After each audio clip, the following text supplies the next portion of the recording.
Kalau mata air dia dilingkungin bambu.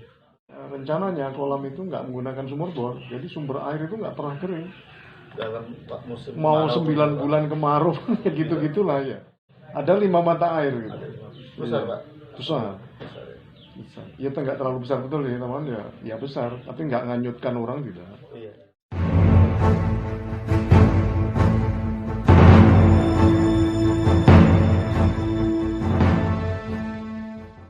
Wisata Agro Mata Air 5 ya, desanya Lambang Baru kan, Kecamatan Marga 3. Kembali ke histori lah ya. Jadi lahan itu memang lahan punya potensi yang sangat bagus di desa itu. Cuman kan nggak terpikir. Ya, akhirnya saya dengan rekan-rekan beberapa kemudian sudah 1 tahun yang lalu karena sebelum COVID ya. Sebelum COVID ngumpul dengan teman-teman. Gimana kalau lahan ini kita kelola? Itu lahan milik masyarakat, tapi dengan cara bagi hasil. Kemarin bagi hasilnya sudah tertera dengan sistem seperti apa, sudah semua. Sudah ada ya. Sudah semua. Nah, Mbak Nuni, Wagub Mbak Nuni kemarin, Wakil Gubernur, sempat 2 kali turun. Itu masih belum terbentuk waktu dia turun, masih masih alami, masih kayak hutan gitu. Nah, sekarang sudah bagus sebetulnya. Nah, begitu mereka yang kedua, beliau turun yang kedua, nggak lama COVID. Nah, akhirnya saya kerjakan dengan teman-teman. Tapi akhirnya nggak mampu kan. Nggak mampu karena yang namanya wisata jelas membutuhkan dana yang cukup luar biasa kan. Jadi di situ menggunakan, kalau jadi itu kan ada kolam renang keluarga 2 unit yang untuk dewasa 17 kali 51, panjangnya 51, lebar 17. Yang untuk anak-anak 13 kali 30. Ya, kalau lahan yang mendukung kita luas areanya 5,5 hektar. 5 hektar. Ya. Itu sudah termasuk kolam renang di dalam. Ya, semua totalnya 5,5 hektar. Nah, dengan kondisi keuangan kelompok ya nggak bakal mungkin ya. Itu kemarin ya belum banyak sih, paling habis ratusan juta sih. Cuman akhirnya nggak mampu juga. Karena kolam renang itu kan, kolam renang keluarga itu otomatis mesti di atas 200 juta kan.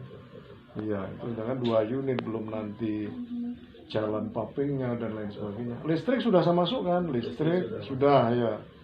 Mari saya masukkan wifi ya. Cuman ya nggak berapa istilahnya, hanya orang yang main tapi tanpa ya nggak ada pungutan biaya, itu bebas ya. Sekarang kondisinya bebas karena kondisi COVID gitu.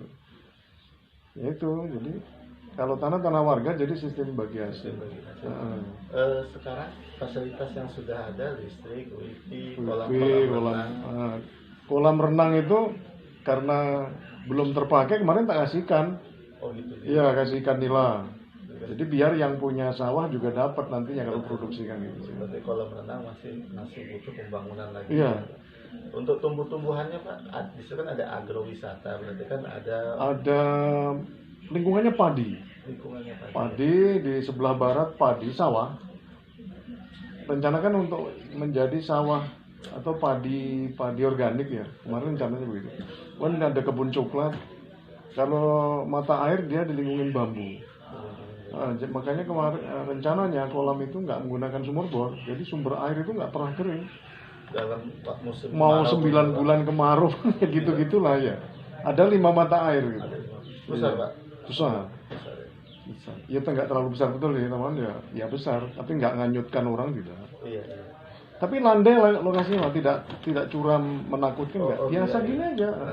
Terus akses jalannya? Akses jalan dari jalan aspal antara Pasar Nabang ke Maris ya. Iya. Paling 200 meter. Masuk ke dalam. Ya, sudah saya bego semua jalan. Badan jalan sudah. Onderlahnya sudah sekitar ada kalau 200 meter, tapi kan itu mutar nanti. Jadi baru separuh gitu. Jadi di golongan orang apapun tempat wisata itu kan sangat dibutuhkan. Iya. Bahkan di musim pandemi sekarang manusia harus banyak ke tempat wisata sebenarnya. Cuman kan kendalanya kita ada prokes yang tidak bisa berkumpul gitu kan, dan lain-lain. Itu yang menghalangi. Mungkin dalam keadaan sekarang kita pasti agak sulit, prosesnya agak panjang gitu kan.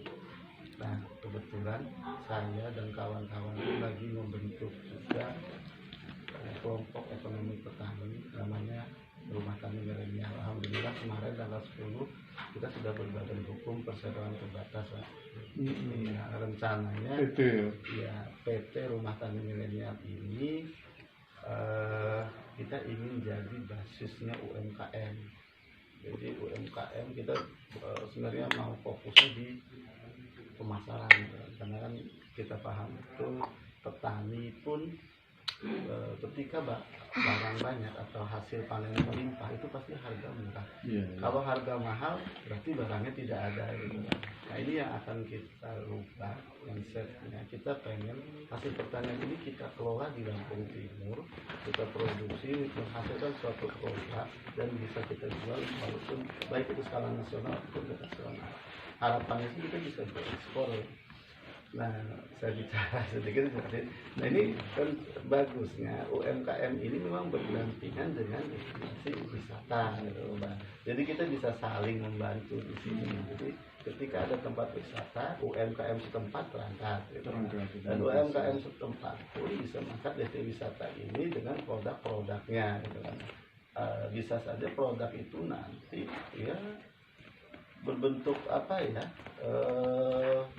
khas adat kita, khas suku kita gitu. Jadi ini tuh nanti bisa mengangkat daerah kita. Jadi kelembagaan kami Pak Samsul PT RTM Rumah Tani Milenial ini pun kami rencananya menginduk juga ke OKOC Sinergitas. Nah jadi kebetulan nih karena OKOC itu saya pernah berbicara dengan pengurus OKOC ini ingin menyatukan juga destinasi wisata dengan UMKM. Nah insya Allah nanti Pak Samsul dengan tempat wisatanya Mata Air 5 Mata Air 5 nanti saya kenalkan dengan ketuanya Pak Rizkal, ketua OKOC Sinergitas. Nah di OKOC sendiri banyak program-programnya Pak Samsul. Jadi nanti ketika kita masuk gabung ke keanggotaan itu ada 7 poin yang di situ tercantum. 1 pendaftaran, kedua nanti ada pendampingan, pelatihan. Pendampingan ini pendampingan perizinan dan lain-lain. Nanti ada pelatihan, ada pemasaran, ada pengajuan modal usaha seperti KUR bekerjasama dengan perbankan yang ditunjuk oleh OKOC. Yang terakhir ada nanti hibah dan CSR. Seperti itu Pak Samsul. Mungkin saya sih nggak bisa menjelaskan terlalu banyak, tapi insya Allah nanti saya akan hubungi Pak Rizkalnya, nanti saya hubungkan langsung dengan Pak Samsul, biar bisa Pak Samsul dengan Pak Rizkal berkomunikasi. Cuman ya itu tadi ada permintaan dari saya, harapannya sih wisata ini bisa kita kolaborasikan dengan kelembagaan kami yang membawahi beberapa UMKM. Jadi nanti wisatanya jalan, UMKM di tempatnya pun ikut jalan. Setidaknya bisa mengangkat perekonomian warga sekitar Pak Samsul. Mungkin itu saja dari saya. Ini jalan dari luar masuk ke kolam sekitar 200 meter dari jalan aspal dari Pasar Nabang ke Melaris, baru ke lokasi ini mata air yang tidak pernah kering. Nah, dia mengalir. Ini mata air ketiga nih, karena semua ada 5 mata air. Ini saung-saung yang kita bikin dari sebelum COVID. Ini lahan parkir. Ini lahan parkir. Dan parkirnya cukup luas, sekitar ada 1/4 hektar.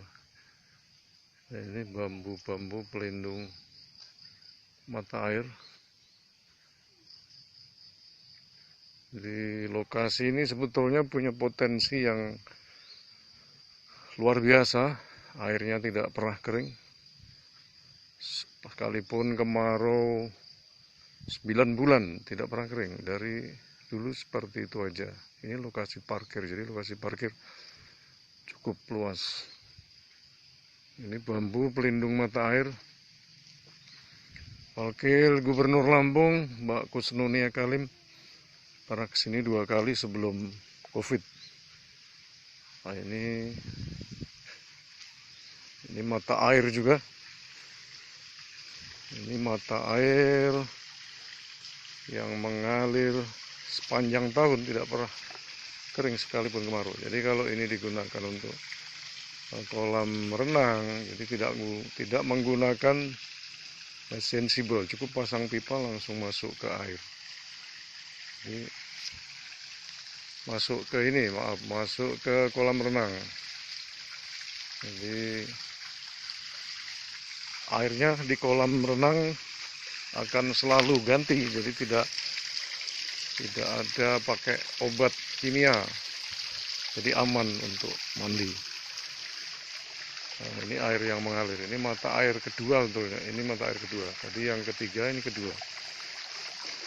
Di sebelahnya ada sawah, pertanian sawah milik rakyat